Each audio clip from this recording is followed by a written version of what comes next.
Hello, once again, I'm B.R. Schultz. Thank you for joining me. I just want to do a quick Week 12 video. Even though Week 12 is next week, today is Wednesday, so still a couple trading days left in this week, Week 11. Next week is the Fed meeting, and so I just wanted to give my update for that. 337 weeks until the start of the Great Depression.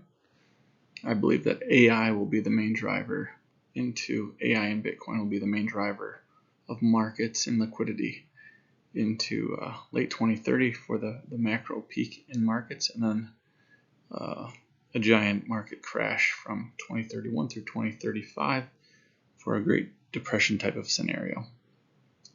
It will be a very short video today, as the markets are forecasted to move sideways into late April. Thank you for joining me.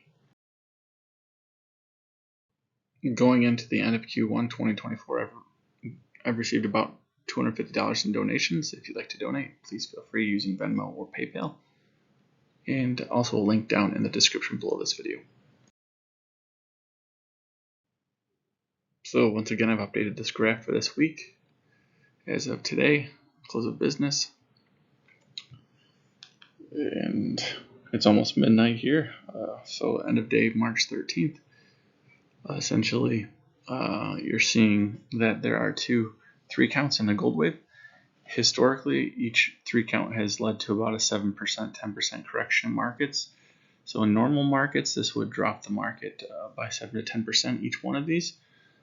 So you would see a 10% drop into roughly that March 27th period, and then a pop, and then a drop back into late April. Now what could happen also is you could have a double drop of some sort. I don't know if there's enough time in there to make it pop again. Looking back in October, there was enough time.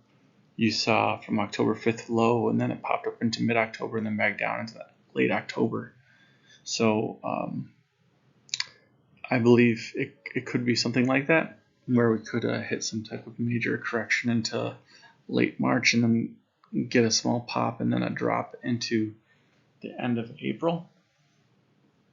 And I think that would be like a 1-2 count. So if we drop from here all the way into end of March, so to speak, that would be the end of the cycle. I think the cycle started, you can see from the graph, on roughly October 5th. So you had one up, 2 down in the diagonal, or in the zigzag wave, and then up 3, and then down 4, up 5 into current day, and then you'd have the complete drop into, or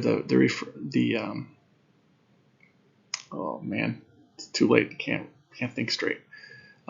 You'd have the correction into the end of March, so to speak, right around March 27th ish, and then you'd have some kind of strength pop up back into the markets, and then wave 2 down, or it could be a 3-wave collapse too in markets, right? So it depends how it plays out.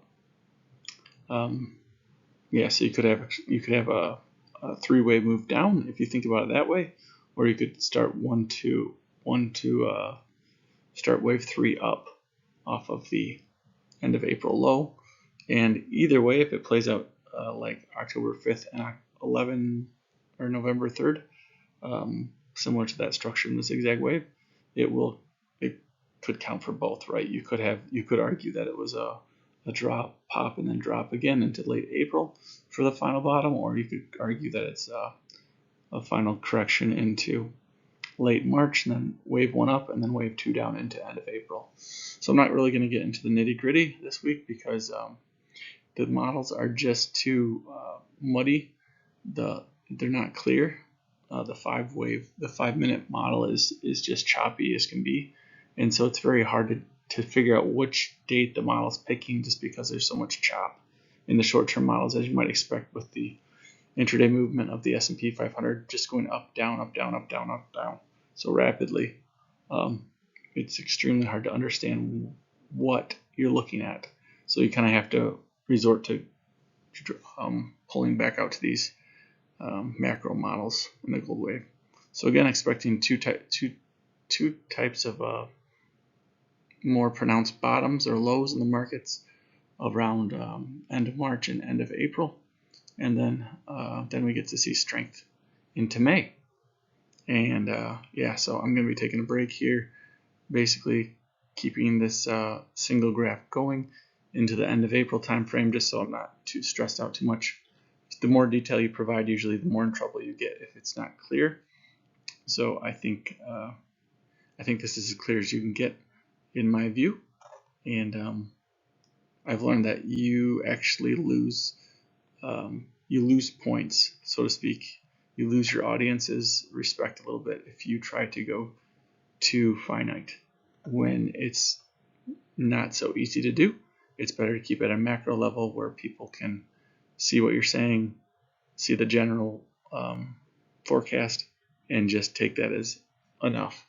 So again, I'm guessing that the final bottom in markets will be right around that April 20th through 25th, somewhere in there will be the final bottom in markets. So that's what I'm looking for there. And again, the gold wave usually leaves a significant drop in markets, so that can be achieved either in the zigzag wave by markets going sideways. So then that would crash that light blue zigzag, or an actual market crash. So it's not always easy to tell which is which, but I do expect markets to either go sideways or drop into these two dates and hit some type of bottoms on those dates. Thank you so much for joining me. I'm B.R. Schultz. Until next time, take care.